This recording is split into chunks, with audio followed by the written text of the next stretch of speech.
Antes voy a explicarles un y consiste la clase del día de hoy. A ver.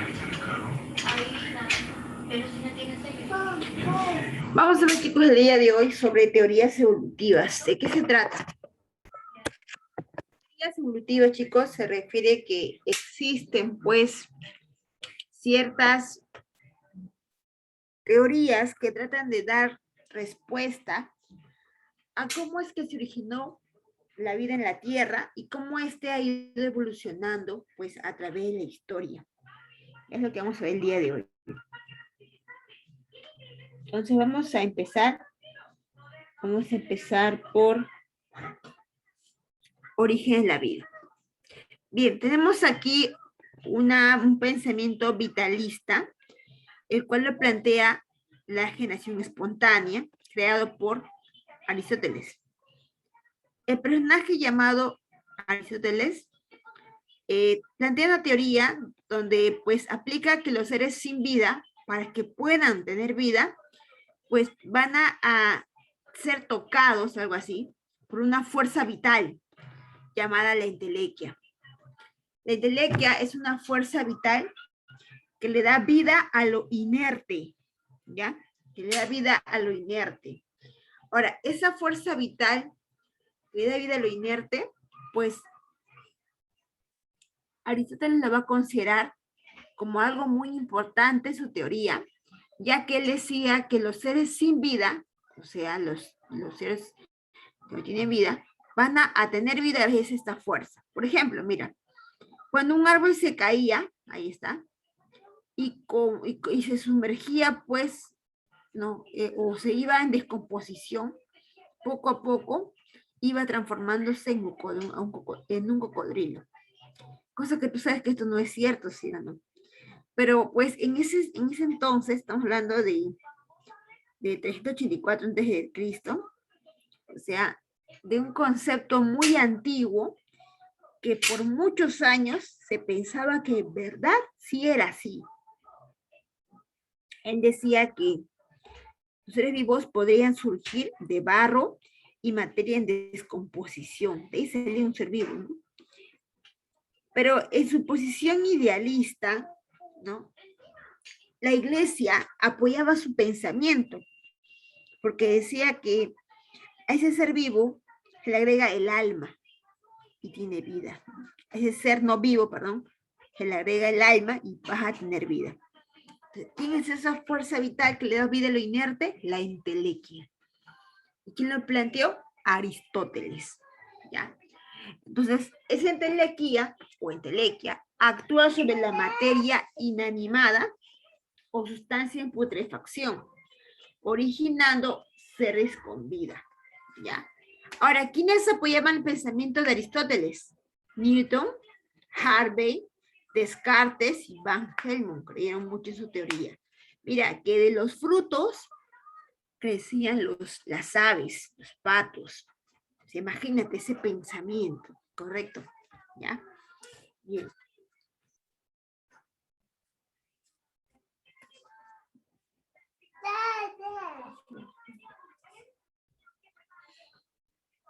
El famoso Van Helmont, en 1648, tuvo la osadía de vender recetas para crear ratones.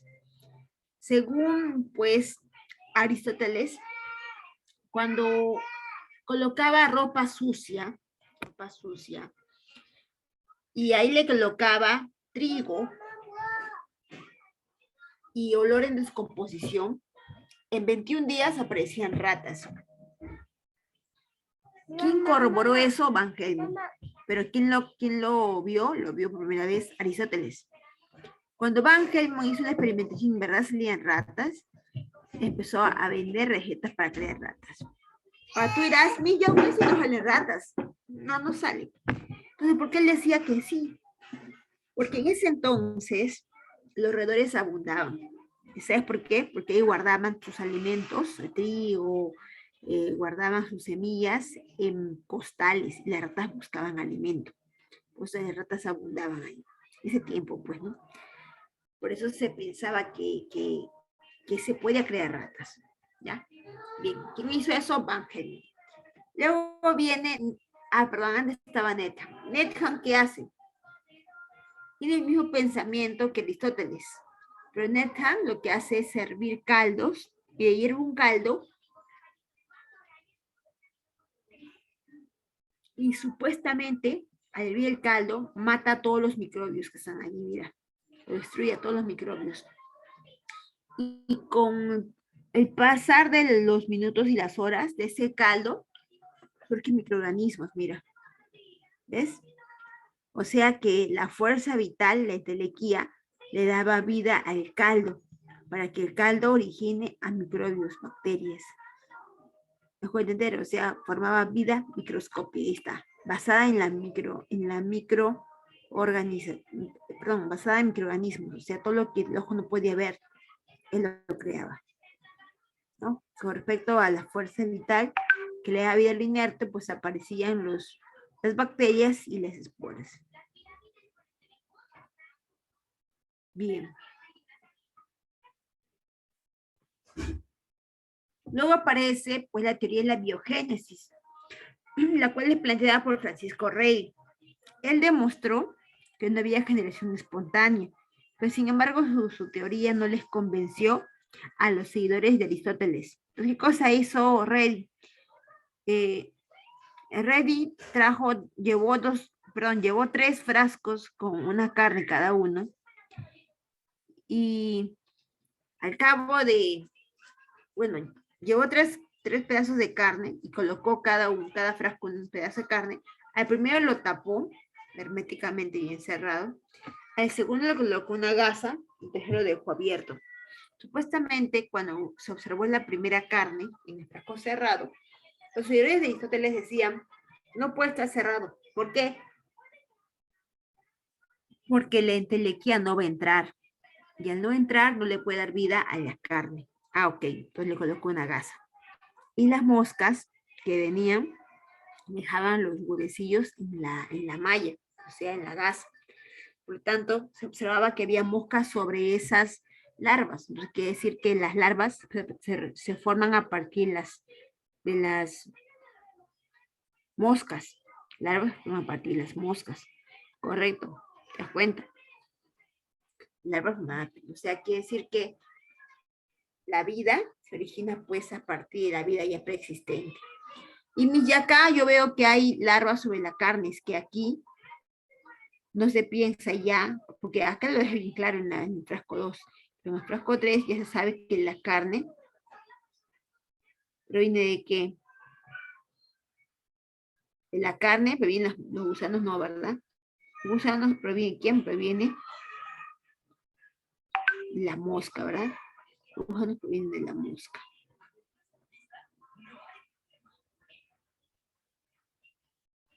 Un momentito pequeño.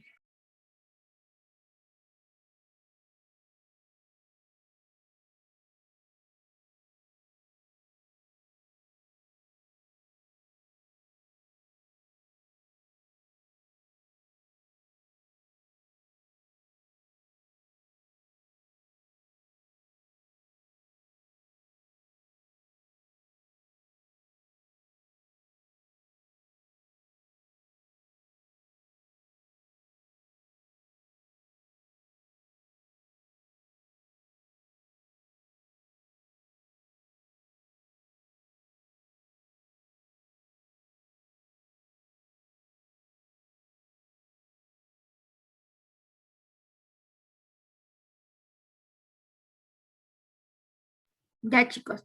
Entonces Francisco Rey, como te decía, trabajó con los experimentos, ¿no? De los frascos y los pedazos de carne.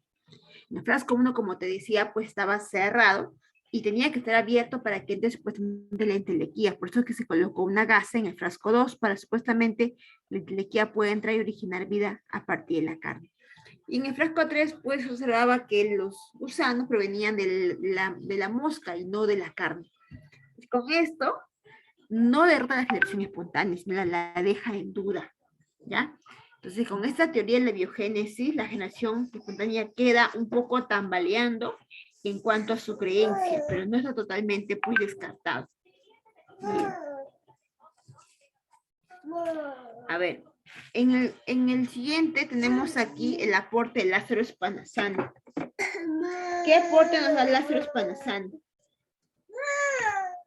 Chicos, Lázaro Spallanzani trata de apoyar la teoría de el famoso John Needham. Mira, ¿te das cuenta? Lo mismo, pero yo recuerdo que John Needham apoya la teoría de Aristóteles. En cambio, la teoría de Lázaro Spallanzani también se refiere a lo que es la demostración de que en los caldos servidos no hay generación espontánea. Es lo contrario de Needham, lo contrario. ¿Qué hace Spallanzani? También hierve el caldo, al igual que Needham, pero lo deja cerrado. Y al estar cerrado, pues es imposible que puedan entrar microorganismos en el caldo cerrado. Por tal razón,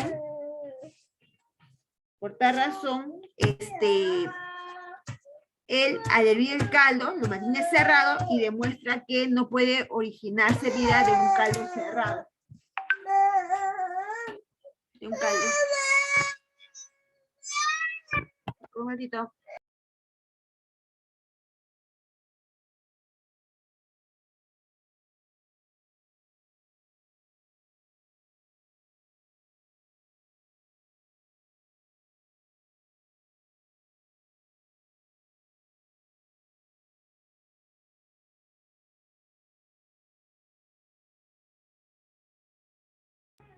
Ya chicos, les decía entonces que en el caso de la teoría de Lázaro Spallanzani es el mismo procedimiento que Needham, ¿no? El que está aquí, el que apoyó la teoría de generación espontánea.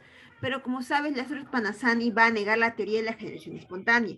Hace el mismo experimento, ahí está, pero en este caso tiene los frascos cerrados. Al tener los frascos cerrados, pues nunca va a entrar en microorganismos. ¿Me dejo entender? Entonces, con esto demuestra pues que no hay generación espontánea, aunque cuando abrió el frasco, sí empezaron a llenarse, pero eso porque provienen del polvillo o de esporas que hay en el exterior. Normalmente no hay generación espontánea tampoco para microorganismos. Es lo que demuestra Lázaro Spallanzani. Luis Pasteur es el que sí va a derrotar totalmente la generación espontánea. ¿Quién? Luis Pasteur. Luis Pasteur, jóvenes, es el que va a utilizar un matraz con cuello de cisne. ¿Para qué? Para acabar con la generación espontánea.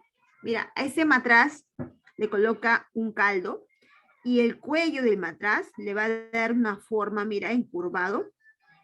Luego lo va a hervir. Luego de haberlo hervido, ¿para qué se hierve el caldo? Se hierve para supuestamente matar todo lo que hay dentro, porque quieren demostrar supuestamente que hay vida del caldo. Entonces, para eso hierve el caldo y no hay nada, no hay ni un ser vivo. Entonces, ¿qué pasa? En pasar los minutos, las horas, los microorganismos tratan de infectar el caldo, pero ¿dónde se quedan? Se quedan en el cuello y no llegan a entrar al caldo. Entonces, con esto, Luis Pasteur demuestra pues que los microorganismos que supuestamente surgen del caldo no vienen del mismo caldo, sino vienen de la parte externa, vienen de esporas que hay en el medio ambiente, que tratan de ingresar al caldo como el lugar para contaminarlo, pero que el microorganismo no nace del caldo, sino ya está en el medio ambiente. Entonces, por eso demuestra que el caldo pues no tiene vida, sino que los que van a depositarse en el caldo son los que van a empezar a descomponer. Por lo tanto, con esta teoría, Luis Pasteur va a derrotar la generación espontánea. Con Luis Pasteur derrota la generación espontánea, ¿ya? Usando pues su matraz con cuello de cisne.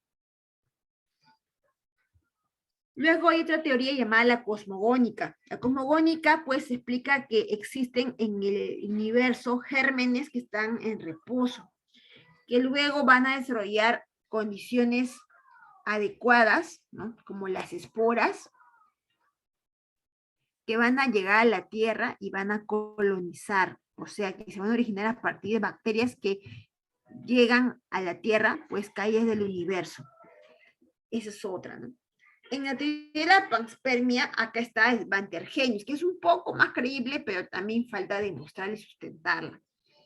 En la teoría de la panspermia, ¿de qué se trata? Svante Arrhenius plantea que la Tierra en la Tierra llegó un meteorito, pero no llegó, sino pasó por la Tierra un meteorito, y dejó caer unas esporas y bacterias sobre el mar. Y en el mar, pues, estas esporas empezaron a, a abrirse y empezaron a desarrollar vida. Pero lo que no pudo explicar Spantergenius es que cómo pueden atravesar las esporas tantas capas de la Tierra sin sufrir ningún daño. Es algo imposible. Entonces, por ello esa teoría como que no está muy sustentada. Ha quedado ahí. ¿Por qué? Porque pues no fue demostrada porque no había suficiente tecnología en ese tiempo para poder demostrar que había, pues, que había vida en la Tierra, perdón, fuera de la Tierra. ¿Cómo que llegó esa espora a la Tierra? Es porque lo trajo a otro lugar donde sí hay vida. Por eso es que no hay, bueno, ahora hoy en día sí hay ya pruebas para poder corroborar eso, porque hay naves espaciales, pero en ese tiempo no había naves espaciales, pues, entonces se podía corroborar la teoría de la panspermia. Otra teoría es la teoría quimiosintética, planteada por Oparin, ¿no? Donde él dice que la vida se origina en un mar, en el mar, porque según él, pues hace muchos años la Tierra era una Tierra primitiva, donde abundaba el amoníaco, abundaba el metano, y sus gases que habían en el planeta Tierra, pues en algún momento chocaron con la radiación. Al chocar con la radiación del Sol, pues provocaron que esto llegue al mar y empiece a aglomerar moléculas. Esta aglomeración de moléculas, mira, formaron unos seres llamados coacervados. Los coacervados son seres vivos que van a dar lugar a las bacterias, pero todo a partir de dónde? Todo a partir de las moléculas que estaban libres, que al chocar con el calor, ¿no? Van a impactar sobre el mar o sobre el agua y ahí van a empezar a aglomerarse para formar los coacervados. Entonces te preguntan, ¿dónde se inicia la vida? ¿En qué parte de la Tierra se inicia la vida según Oparin? En el mar, lo llama la sopa orgánica, porque ahí se van a aglomerar todas las moléculas orgánicas, para formar orgánicas y generar un nuevo ser vivo, que es el coacervado. Del coacervado surge la célula procariota y luego surge la célula eucariota, según Oparin. Ahora, tú me dirás, pero ¿cómo es que sustenta su teoría? O sea, ¿quién le va a creer? ¿Cómo le van a creer? Bueno, la verdad es que Oparin nunca pudo sustentar su teoría de que esto ocurrió realmente, pero quien sí lo corroboró fue Miller y Urey. Miller y Urey tomaron en base, ¿no?, de su construcción de este aparato, tomaron las ideas de Oparin, crearon y simularon que la Tierra era esta esfera. Le colocaron electrodos como si fuese rayos solares sobre sobre estas moléculas que él había encontrado en el medio ambiente, que era el metano, el amoníaco, y también es el agua y monóxido de carbono. Entonces, todas esas moléculas los sometió a esta chispa por largas horas hasta que aparecieron aminoácidos. Y aminoácidos solamente se pueden encontrar en seres vivos. Entonces, él descubrió cómo se puede dar, pues, esta tierra primitiva, en esos tiempos, cómo sería la tierra primitiva y cómo surgieron, pues, estos aminoácidos, ¿no? ¿Quién demostró esa teoría de Oparin? Lo demostró Miller y Urey. Ya, demostró la teoría de Oparin. Miller y Urey. Bien, chicos, hasta aquí voy a mostrarles un video para que vean y más o menos cierren las ideas de lo que acabo de hablar. Ya, un momentito.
al conjunto Chicos, de ¿se escucha? creencias.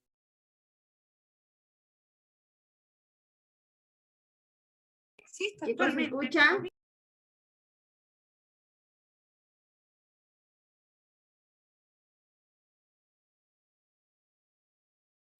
Chicos, ¿se escuchaba? ¿Sí? Ok. El creacionismo se destaca principalmente por los movimientos antievolucionistas, tales como el diseño inteligente cuyos partidarios buscan desproporcionar y impedir la enseñanza.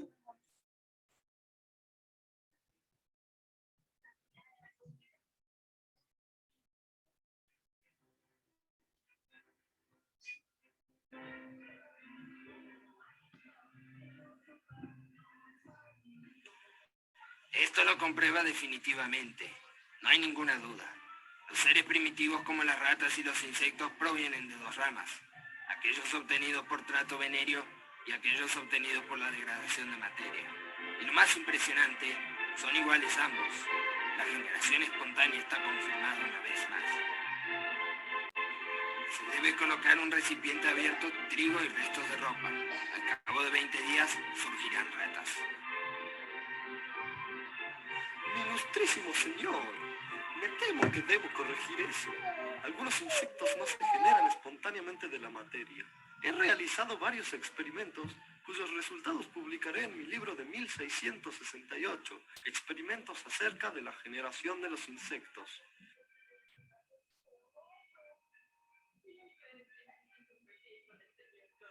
Coloqué en frascos carne de ternera, luego sellé uno y otro lo dejé abierto. Al cabo de unos días, en el frasco sellado no había señal de moscas en su interior, mientras que en el abierto sí había. Llegué a la conclusión de que quizá en el frasco sellado, al no haber aire, no habría permitido la creación de la vida, así que decidí hacer un segundo experimento. Este consistía en colocar carne de ternera nuevamente. Tapé el frasco con una tela mosquitera y una gasa y lo dejé unos días en reposo. El resultado: había moscas en el exterior del frasco, pero no en el interior, y en la gasa había huevos de las mismas. Lo que me permitió concluir que las moscas nacían de sus propios huevos y no se generaban a partir de la carne en descomposición. Sus conclusiones me parecen un tanto dudosas. Yo mismo realicé un experimento similar. Coloqué caldo de carne en varios recipientes y no los tapé correctamente. A los días vi que se habían formado colonias de microorganismos, por lo que concluí que se generaban espontáneamente. Eso es erróneo. Yo realicé el mismo experimento que usted, pero tapando los frascos correctamente y prolongando el tiempo de calentamiento. Luego de unos días analicé la muestra de carne y no había ningún microorganismo. Eso es porque usted destruyó la fuerza vital de los mismos al recalentarlos y quitar la entrada de aire. Ya no podrá surgir nada de ese caldo de carne. ¡Esas son patrañas! Al tiempo, volví a analizar las muestras ya destapadas y descubrí que habían aparecido colonias de microorganismos. ¿Qué sucedió ahí? ¿No había destruido la fuerza vital? En recipientes sellados no aparecen microorganismos, pero cuando se los abre, al tiempo vuelven a surgir. Lo único que destruyó al tapar los caldos son las esporas de las bacterias. Eso es muy extraño. ¿Estás seguro de que lo que dice es verdad?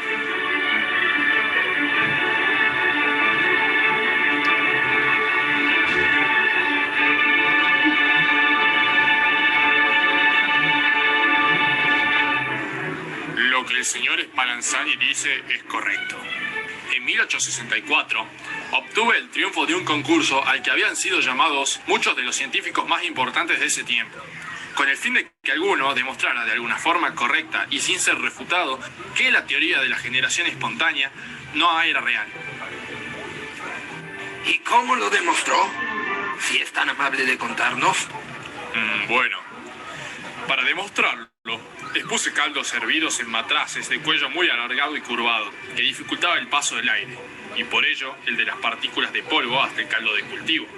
Al cabo de un tiempo, Observé que nada crecía en los caldos, demostrando así que los organismos vivos que aparecían en los matraces sin cuello largo provenían del exterior, probablemente del polvo o en forma de esporas. Y ahí llega a la conclusión de que todos los seres vivos provienen de un ser vivo anterior.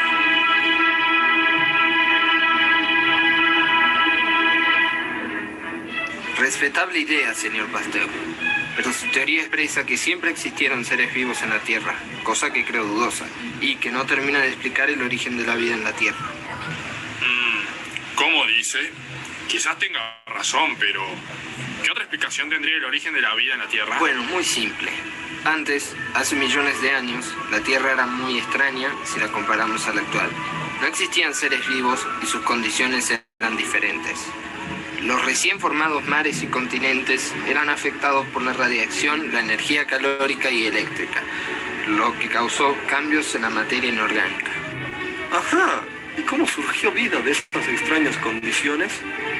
La teoría quimiosintética de Oparin expresa que es posible que la vida haya surgido a partir de estas condiciones, por una serie de reacciones químicas que solo podría haber ocurrido en este ambiente, generando materia orgánica y luego de un tiempo, vida. ¿Y cómo puede demostrar esto? Como dije, es difícil de realizar, pero para comprobar esta teoría, yo hice un experimento que consistía en un tubo que contenía estos gases similares a los existentes en la atmósfera temprana de la Tierra, y un balón de agua que imitaba el océano. Unos electrodos producían descarga de corriente eléctrica dentro de la cámara llena de gas, simulando los rayos.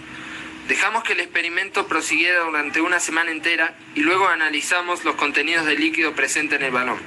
Encontramos que se habían formado varios aminoácidos espontáneamente a partir de los materiales inorgánicos simples. Bueno, es un poco extraño e inusual, pero quizás es posible. Sí, quizá lo es, pero estoy convencido de que así se pudo haber originado la vida. Si no, ¿de qué otra forma podría haber sido?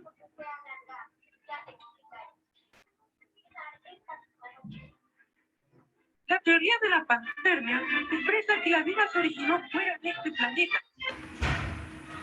Bien, chicos. A ver, con este video creo que puede quedar más claro, ¿no? El concepto de lo que las teorías, ¿sí o no? A ver, por ahí opiniones. A ver, chicos. ¿Por qué están que salga y entra cada rato?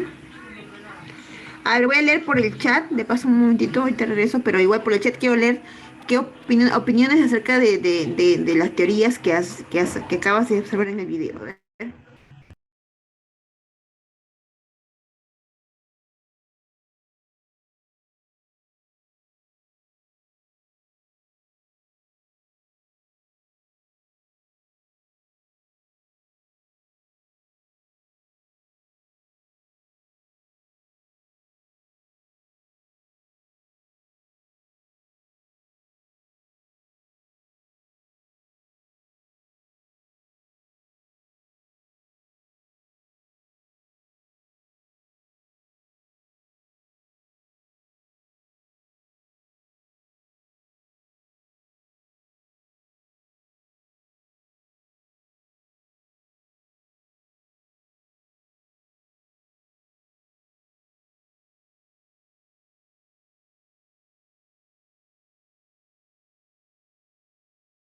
Más claro, ok, ya más claro. ¿Qué más? Te leo, ¿qué más? Recuerda que los aportes planteados pues por los autores del video, por los autores de las teorías, tratan siempre de resaltar pues la importancia o cómo se dio, ¿no?, el origen de la vida. Recordemos que aquí, por ejemplo, la teoría más aceptada es la teoría de Oparin, el cual fue demostrada por Miller y Urey. Importante saber eso, chicos, muy importante, ¿ya? ¿Qué tenemos visto principalmente? Pues la teoría de la generación espontánea por Aristóteles, la teoría de la biogénesis de Redi, Pasteur, que derrotó la teoría de la biogénesis, de la generación espontánea, la teoría de la panspermia, la teoría de la quimiosintética de Oparin, ¿ya? Son 4 teorías muy importantes. Ya bien, ahora vamos a ver las teorías evolutivas. Pero antes vamos a ver un poco de las pruebas. A ver, vamos a ver acá. Vamos a hablar un poco acerca de la evolución, chicos. Un poco de la evolución. A ver. Para hablar acerca de la evolución, chicos, recuerda que la vida apareció en la Tierra hace 3.800 millones de años, o sea, hace muchos años. Y se calcula que las especies que viven en el planeta Tierra hoy en día, pues, sobrepasa los 5 millones de especies, sobrepasa esa cantidad. ¿Ya? Ahora, hablar de evolución, ¿qué es evolución? Es un proceso natural por el cual ocurren las modificaciones en las poblaciones y la generación de especies a través del tiempo. Claro, nadie va a ser igualito a su papá o su mamá. Siempre jóvenes, mientras más individuos aparezcan, pues vamos a ver que hay mayor cantidad de diversidad, tanto en una especie o en otra, pero nunca nadie se va a parecer al uno al otro. Siempre va a haber diferencias. Tener en cuenta eso, ya jóvenes. Bien. Vamos a ver algunas pruebas evolutivas que van a permitir, pues, dar a entender que hay, pues, ciertos aportes para que una teoría sea válida, ¿no? Para que alguien diga que la evolución se decidió de esta forma, es porque debe haber una prueba, ¿no?, que valide su teoría. Una de ellas es la anatomía comparada. Por ejemplo, la anatomía comparada habla acerca de que nosotros presentamos muchos parentescos con otros animales, pues sin embargo el tipo de hábitat que cada uno presenta los diferencia. Por ejemplo, el brazo del humano, por ejemplo, mira, compáralo con la extremidad superior, que tenemos la extremidad superior en los murciélagos, mira. ¿Te das cuenta? Ambos son extremidades superiores. ¿Cuál es la diferencia? La función. El brazo del humano sirve para agarrar algo, para coger algo, ¿no? En cambio, el brazo o extremidad superior del murciélago sirve para poder volar. Las funciones son diferentes según su hábitat, porque nosotros somos terrestres y ellos son voladores, aéreos. Entonces, el órgano es el mismo porque tiene el mismo origen. Ambos son mamíferos. El humano y el murciélago, ambos son mamíferos. La diferencia está en que sus órganos se diferencian por sus funciones que cumplen. Correcto. Se le conoce como órganos homólogos. Y la evolución es una evolución divergente. Con el tiempo va modificándose. Ok. A ver, otro ejemplo, así como acabo de decir, brazo de humano y brazo de murciélago, ¿no? Es una ala. Recuerda que tiene que tener el mismo origen, diferente función, el mismo origen. A ver, otro órgano que es el mismo origen, diferente función, ¿cuál podría ser? Mismo origen, pues diferente función, ¿eh? Mismo origen, órgano homólogo. A ver, mismo origen, o sea que ambos sean mamíferos, o sean peces, o sean aves, pero con el tiempo su función cambia. A ver.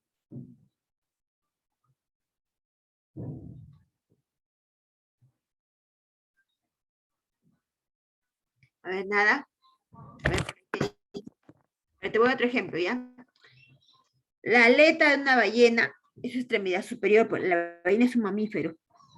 Y la pata de un caballo. Mira, acá ambos son mamíferos, mismo origen, la misma extremidad.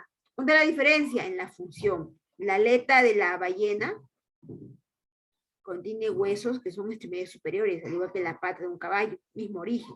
Función, la aleta sirve para nadar y te sirve para trotar. Ahí está, órganos homólogos. Mismo origen, diferente función. A ver, otro ejemplo, dilo tú. Otro ejemplo, a ver, así como acabo de decir yo.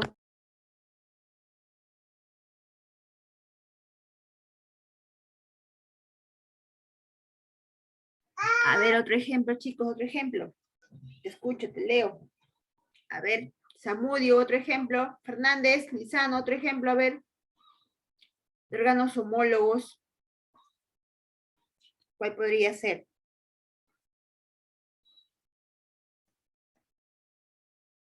¿Nada? Mismo origen, diferente función. Ya, ahí te voy a poner otro ejemplo. El brazo, la pata de un topo sirve para poder raspar. La pata la aleta de una ballena sirve para nadar. O sea, el mismo origen porque ambos son mamíferos, pero sus órganos cambian de función por el hábitat donde se encuentran. Esa es teoría evolutiva. Vamos a verlo todavía más adelante. Ahora, en clase ahora vamos a verlo, sí. Teoría evolutiva de Salazar. Lo vamos a ver ahora. Estamos viendo las pruebas. Pintamos las pruebas evolutivas. Luego vamos a ver la teoría. Ya, estamos en las pruebas, luego seguimos la teoría.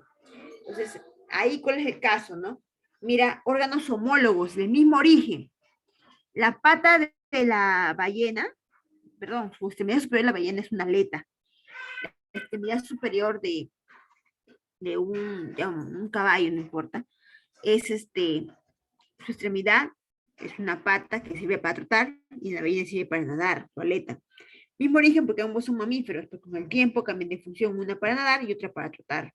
Esos órganos homólogos. Órganos análogos, cuando tienen diferente origen, pero la misma función. Por ejemplo, el topo es un mamífero, ¿no? El grillo es un mamífero, no, es un insecto. Pero sus patas sirven para lo mismo, ambos sirven para raspar. Sí, eso se llama órganos análogos, porque son diferentes de orígenes, pero esos órganos cumplen la misma función. ¿Ya? Órganos análogos. A ver, otro ejemplo, chicos, ahí. Pongan ustedes otro ejemplo, los leo. Así como he dicho, pata de topo y pata de grillo. Mismo, diferente origen, porque no son mamíferos los dos, uno nada más. Y su pata cumple la misma función. A ver, por ahí ejemplos, te escucho.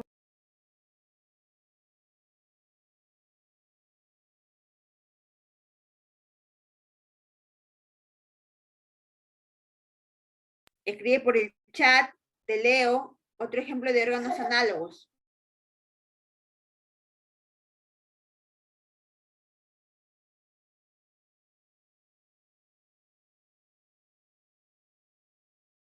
Chicos, si no entienden, escríbeme por el chat, mismo entiendo, y yo vuelvo a explicarlo. No me hagan esperar por las puras. Estoy pidiendo un ejemplo de órganos análogos. Escríbeme, ¿sabes, Miss? No lo entendí, vuelvo a explicarlo, vuelvo a explicar, pero no me hagas perder el tiempo esperándote a que respondas algo que no sabes. ¿Otro ejemplo? O se entiende. Si se entiende, dime tu otro ejemplo. Si no entiendes, pregúntame. Te doy dos opciones. Me respondes la pregunta que te dije o me dices que no entendiste para volverte a explicar. ¿Qué hago? A ver, si tú no me dices, yo tengo que adivinar. Otro ejemplo, ok. El ala del murciélago, ahí está, muy bien, Salazar, y ala de una mariposa. Siempre se comparan dos. El murciélago y la mariposa son diferentes orígenes, porque no son mamíferos. Un mamífero, el otro es insecto, correcto. Y las alas, ambas sirven para volar, correcto. Diferente origen, la misma función. Excelente, Salazar. Otro ejemplo, delfín.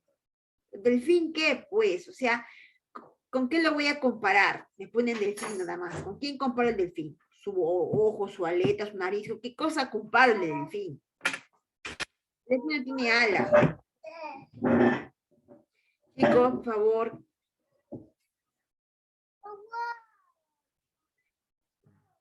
A ver, otro ejemplo de órganos análogos.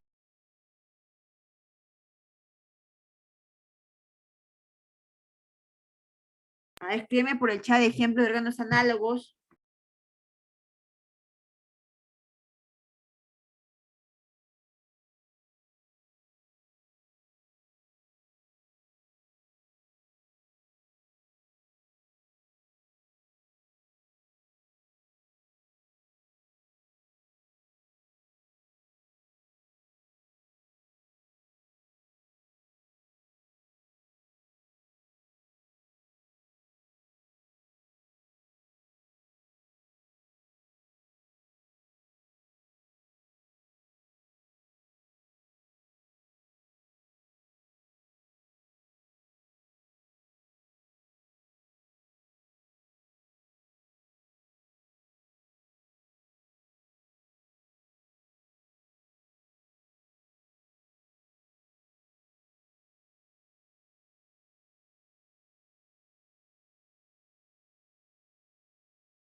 A ver, tengo acá 5 ejemplos, ¿ya?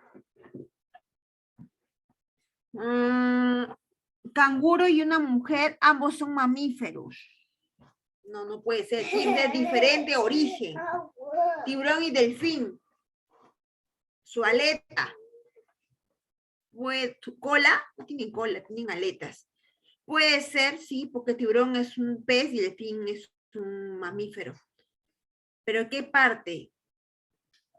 Chicos, es que ustedes no me pueden poner, por ejemplo me dicen, no, mis pez ballena, pato, ornitorrinco. No, no, acá me está poniendo el órgano. Por ejemplo, pata del topo con la pata del grillo. Estoy comprando los órganos. Pez ballena, ¿qué cosa voy a comprar? Mis pato ornitorrinco, ¿qué cosa voy a comprar? Si me dice pato ornitorrinco, ¿qué cosa voy a comprar? Estamos comparando órganos. No estoy comparando el animal, sino su órgano del animal. Pata de canguro con la pata del grillo. Ambos sirven para saltar, claro. Puede ser, ahí está. Puede ser. Correcto, puede ser. Ya, ahí está, más o menos. Hablamos de los órganos, no del animal. Tú me dices, Miss, mariposa con murciélago. La pregunta es órganos. Miss, ala de murciélago y ala de mariposa. Ahora sí. Ahora sí, porque estamos hablando de los órganos. Comparo, ambos vuelan, claro. Ambos son de diferente origen, claro. Porque el murciélago es un mamífero y la mariposa es un insecto. Ahí está correcto. Ya, y que decirme el órgano. Bien, pasamos a órganos vestigiales. Se llama órganos vestigiales, chicos, aquellos órganos también conocidos como rudimentarios. ¿A qué se refiere? Se refiere a que tiene ese órgano que está presente en la persona o en el animal, no tiene una función definida.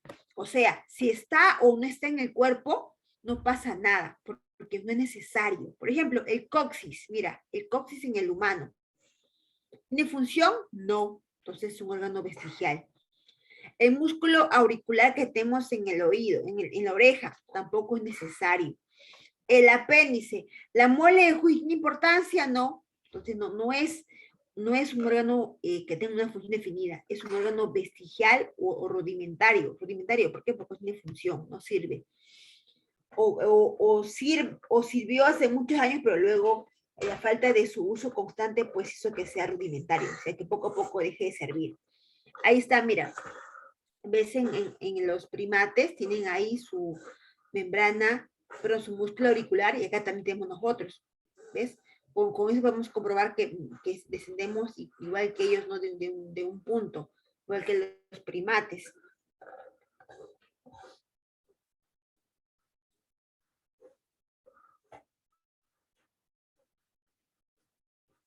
Ya, bien. Acá está el apéndice. El apéndice no tiene función. Entonces es un órgano vestigial, es un apéndice, porque no tiene función. Pruebas paleontológicas. Chicos, las pruebas paleontológicas, ¿a qué se refiere? Se refiere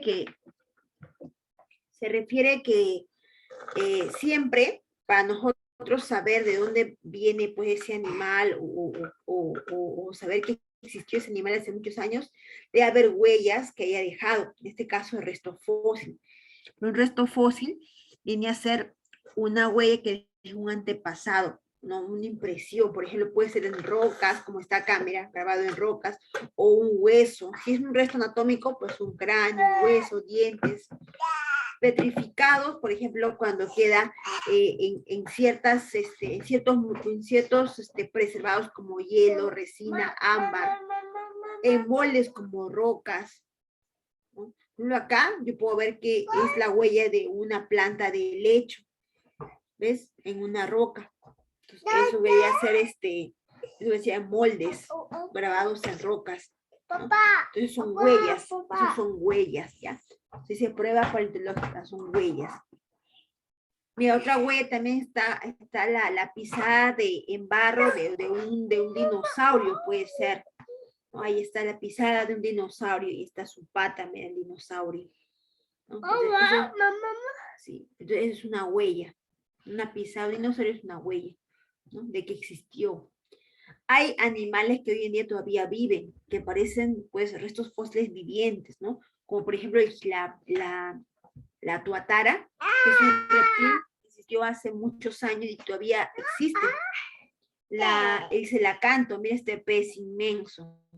El árbol de ginkgo biloba, que puede durar pues más de 200 años, mira. Son fósiles vivientes. ¿Te das cuenta? Años viven estos árboles, 100, 200 años pueden vivir. O sea, antes que exista todavía y todavía siguen pues preservándose y todavía siguen existiendo en el planeta Tierra. Otra prueba son las pruebas, por ejemplo, las embrionarias. La prueba embrionaria, chicos, se refiere pues a unas pruebas que permiten de identificar que nosotros provenimos, chicos, desde un punto, ¿no? Mucho que desde un punto tenemos un parentesco. Mira, los embriones todos nos parecemos en algo. Mira el embrión de un pez, el embrión de un reptil, el embrión de un ave y el embrión del humano. ¿Te das cuenta? Hay parentescos, ¿no? Todos tenemos hendiduras branquiales cuando éramos embriones, todos sin cola cuando éramos embriones, pero ya dependiendo de la genética del animal, bien se expande la cola o bien se disminuye o desaparece como en el humano. Dependiendo, chicos, dependiendo. Ahora, la prueba embriológica, entonces, permite buscar patrones de semejanzas en los patrones de cómo hemos ido desarrollando y en qué momento hemos cambiado. En qué momento nuestro cuerpo pues empieza a desencadenar cada uno sus características de sus descendientes, ¿no? Por ejemplo, en el humano, obviamente no se va a parecer un ave, ni un reptil, ni un pez, pero desde qué punto nos parecemos o hasta qué punto empezamos a diferenciarnos. Eso lo estudian las pruebas embriológicas. Las pruebas bioquímicas permiten determinar, pues, el parentesco que tenemos con otros animales. Por ejemplo, nosotros, no sé si has escuchado los grupos sanguíneos cuando dicen, yo soy O positivo, O negativo, A positivo, A negativo. ¿Por qué decimos eso? Porque hace muchos años se estudió un mono llamado Mocaco rhesus. Ese mono, Mocaco rhesus, tenía un antígeno llamado el antígeno D, también conocido como el RH o D. Y hay personas que tienen ese antígeno, igual que el mono Mocaco rhesus, y se le dicen RH positivo, le dicen. Yo soy O negativo, o sea que tú no tienes el antígeno. Pero hay personas que sí tienen el antígeno igual que el mono. ¿Te das cuenta? Entonces, nos podemos guiar en alguna forma, pues, de que hay otros animales que también tienen algunas características como el nosotros. Entonces, podríamos decir que descendemos de su familia de ellos. ¿Te das cuenta? Entonces, las pruebas bioquímicas sirven para eso, para determinar, chicos, pues, la relación evolutiva más cercana con otro animal, ¿no? Pues dicen positivos, negativos. Positivos los que tienen el factor RH. ¿Por qué le dicen RH? Porque el mono se llama Mocaco rhesus. Entonces se escribe con RH. Y ese antígeno RH es propio de esos monos. Si tú lo tienes, si tú eres positivo, también lo tienes porque tú desciendes de esos monos también. ¿Me dejo entender? Por eso es que esto es una prueba bioquímica para comprobar la relación evolutiva más cercana que tenemos con otros animales. Las pruebas biogeográficas. Estos, pues, se refieren a organismos similares que habitan distintas partes de la Tierra. Utiliza fundamentos de la filogenia, o sea, cómo han ido evolucionando. Para construir la historia natural de la Tierra en los taxones. Por ejemplo, cuando dicen, ¿no? Cuando dicen, por ejemplo, cuando dicen, por ejemplo, cuando dicen, por ejemplo, que la llama se parece me fue el nombre. La llama se parece, ese dromedario, al camello. Pero tienen algo en común, claro, ambos habitan en lugares secos, mira, lugares secos, no hay mucha agua. Tienen probablemente 3 estómagos. ¿Te das cuenta? Entonces, las pruebas biogeográficas permiten determinar que cada animal en diferente lugar desarrolla, obviamente, diferentes características, pero sin embargo, se parecen bastante en su origen. Pero cada quien por su hábitat, pues, va desarrollando otras características físicas. ¿Ya? Acá también mira cómo se parece el tapir al hipopótamo. Tienen parecido. A ambos les gusta el agua. ambos alimentan de lo mismo, pero son diferentes animales. Entonces, por la prueba biográfica son que podemos encontrar diferentes animales en diferentes lugares del planeta Tierra y cada uno pues se caracteriza por una cosa a la otra, pero tienen cosas en común.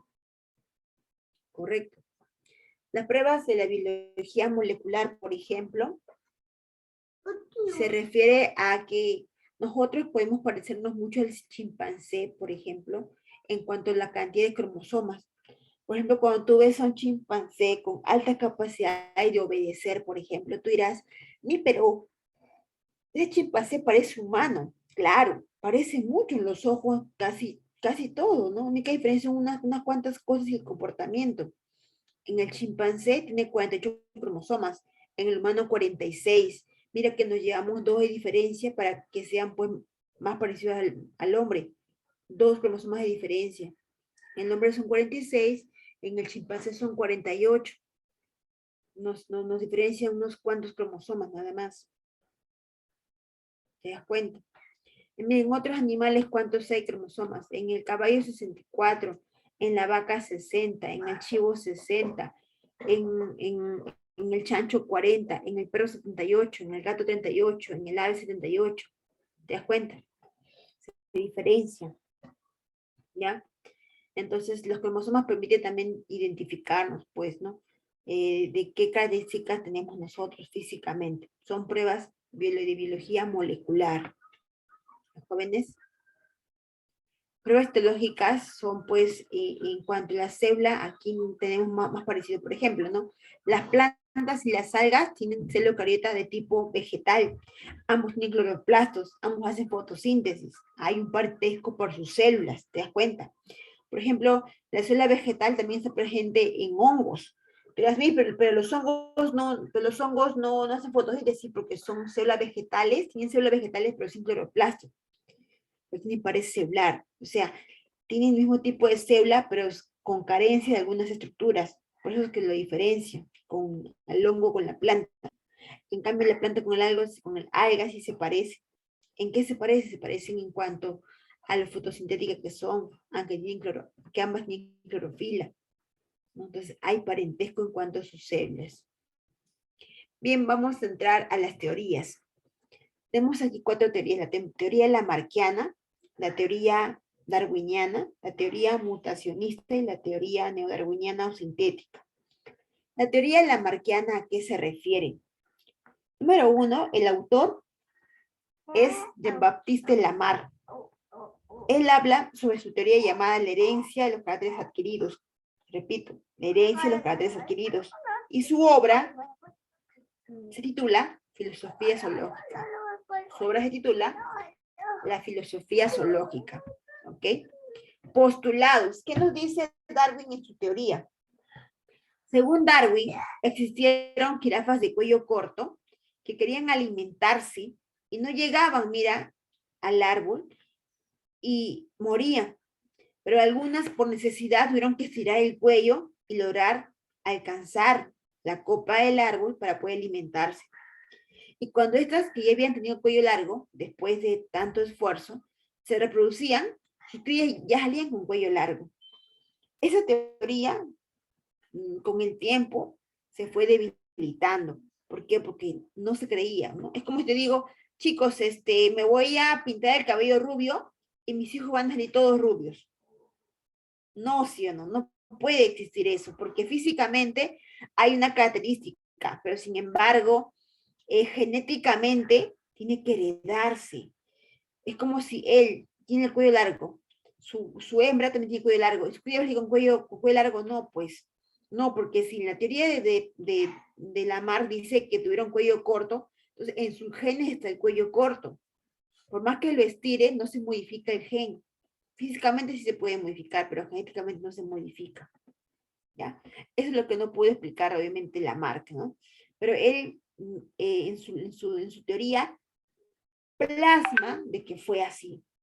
La ley también habla acerca de la ley del uso y el desuso. Ahí decía, pues, que los órganos que se usaban con mayor frecuencia eran los que se desarrollaban. Y los órganos que no se usaban mucho, pues, eran los que se atrofiaban o desaparecían. ¿Ya?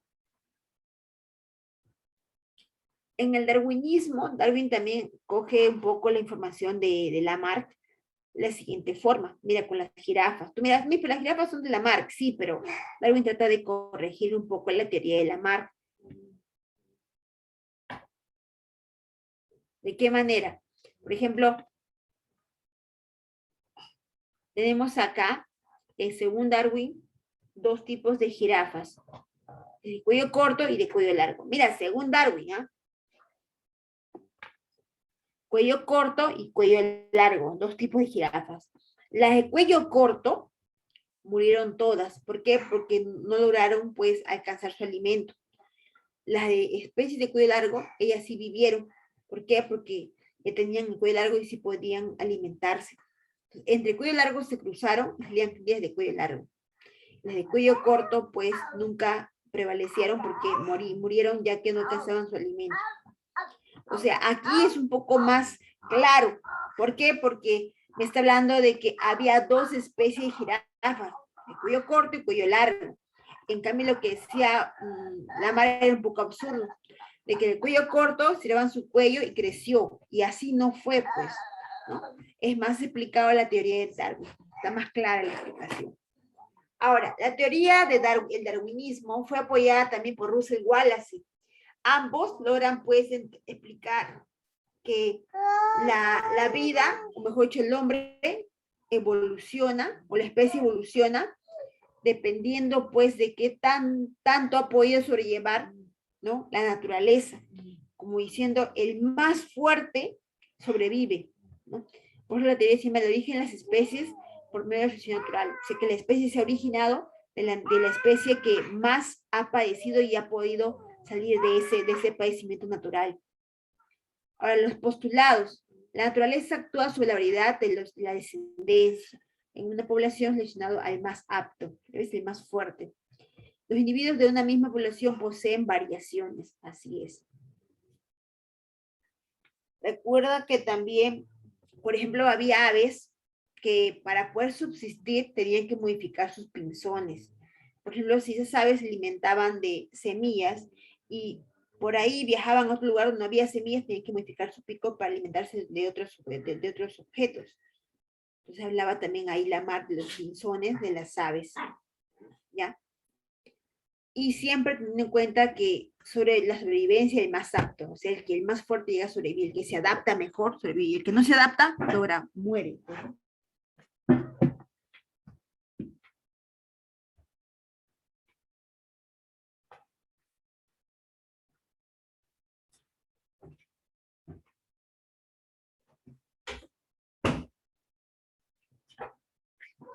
Bien. En el mutacionismo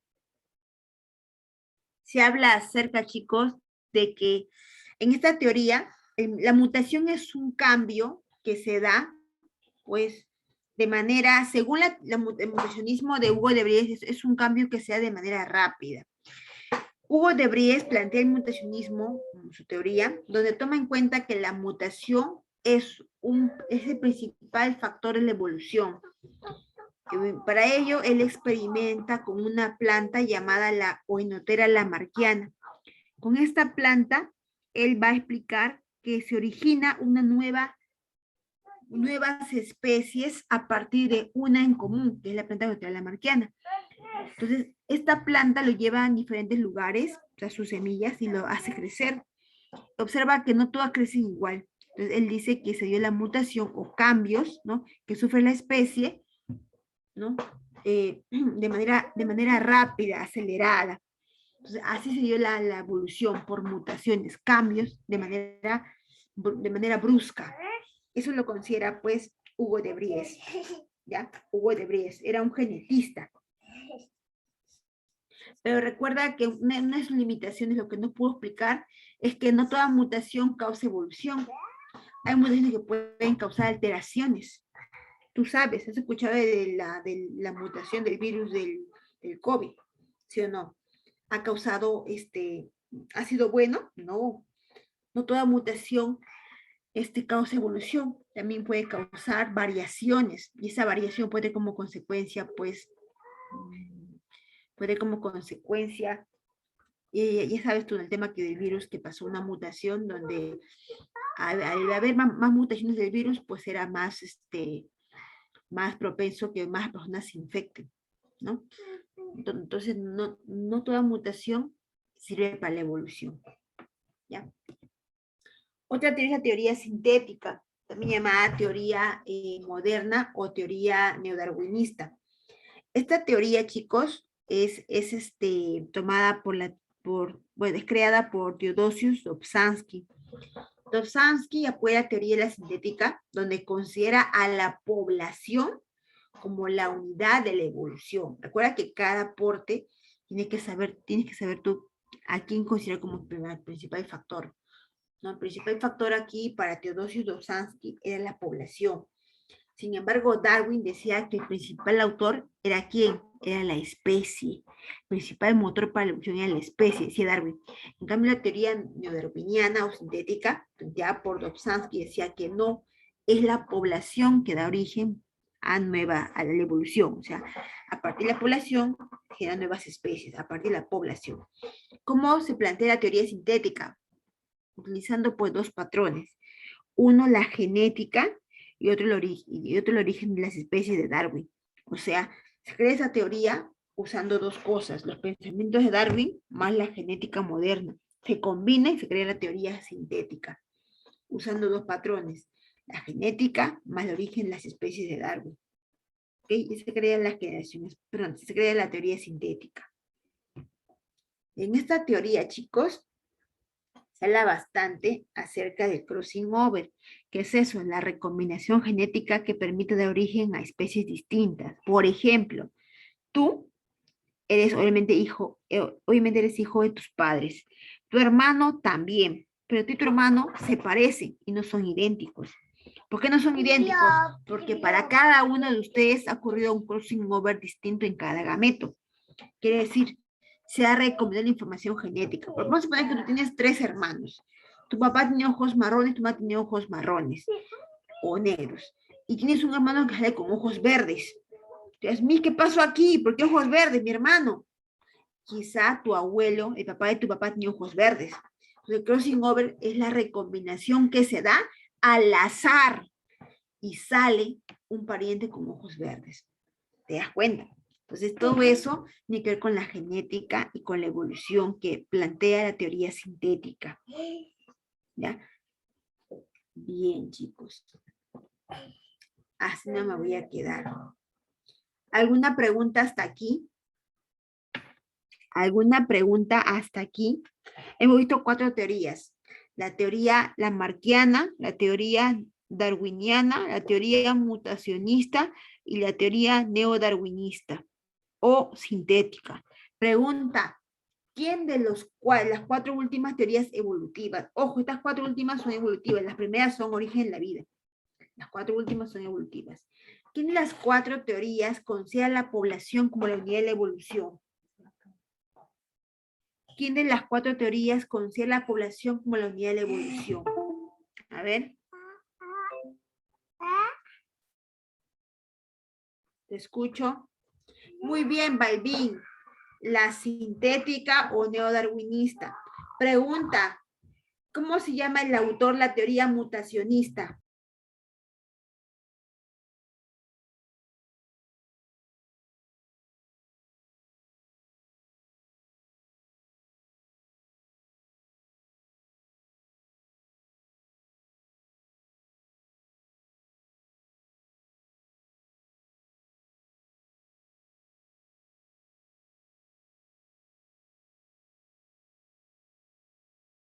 Muy bien, Hugo de Bries, correcto, Hugo de Bries, muy bien. Siguiente. ¿Cómo se llama, escucha, la fuerza vital que le da vida a lo inerte, según Aristóteles?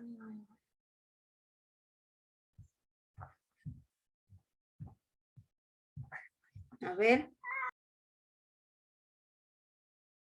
Excelente, Fernández Lizano.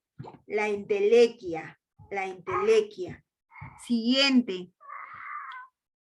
Escucha. ¿Qué teoría de la evolución, mejor dicho, ya está bien. ¿Qué teoría de la evolución se crea de la unión de la genética más la teoría darwinista? A ver.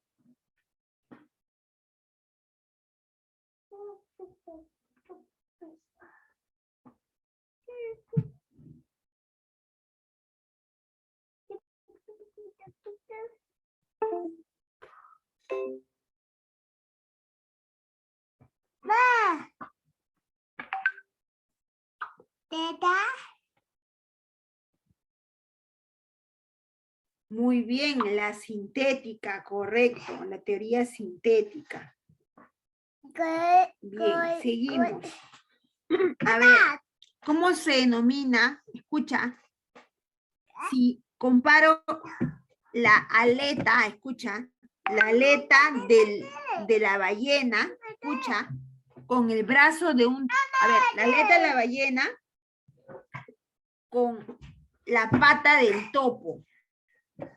¿Qué tipo de órgano sería? Aleta de la ballena con la pata del topo.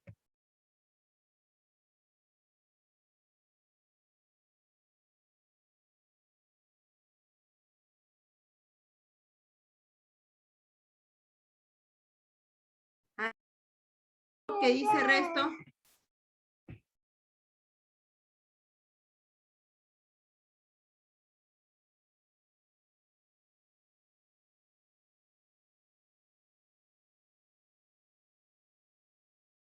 A ver, órganos homólogos, claro, mismo origen, diferente función.